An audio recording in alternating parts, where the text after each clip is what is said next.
Tapi lihat masalahnya, di satu sisi orang nggak punya uang menganggap sebagai masalah besar, tapi di sisi lain ada orang yang nggak punya uang itu tidak dianggap masalah besar. Kenapa? Karena masalahnya garamnya sama, tapi yang membuat masalah itu besar atau kecil bukan masalahnya, bukan garamnya, tapi apa? Wadahnya. Ketika garam itu dimasukkan ke aqua, wadah yang kecil, maka garam itu menjadi asin. Tapi ketika garam itu dimasukkan ke dalam kolam, maka kolam itu tidak menjadi asin.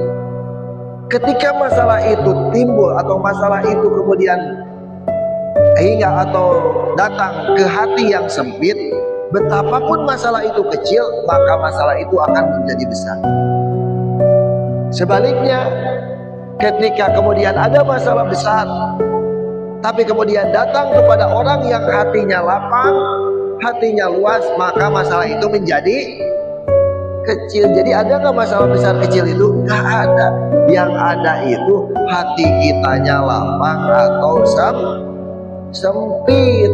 Masalahnya sama, semua orang sama. Kalau kita punya masalah hutang, ada di antara kita atau ada yang jauh lebih besar hutangnya dari kita. Orang yang hutangnya miliaran banyak, jadi tenang. Tapi kenapa kita menganggap besar? Kadang-kadang hatinya yang kecil.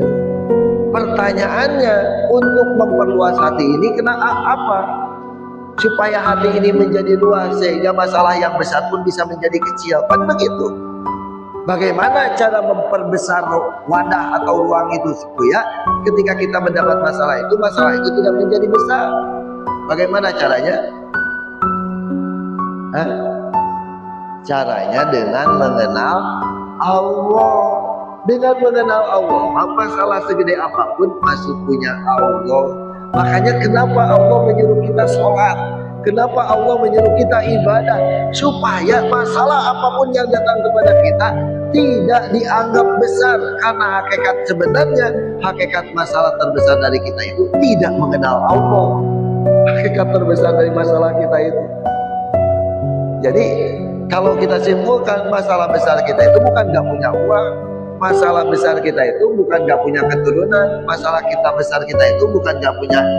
Masalah terbesar dari kita itu gak mengenal Allah. Karena dengan gak mengenal Allah itu hati itu menjadi sempit, sehingga ketika ada masalah rentan untuk kemudian menjadi dinyatakan besar. Ya, ini yang jadi permasalahan. Ya, paham ya? Makanya Allah wajibkan kita untuk beribadah.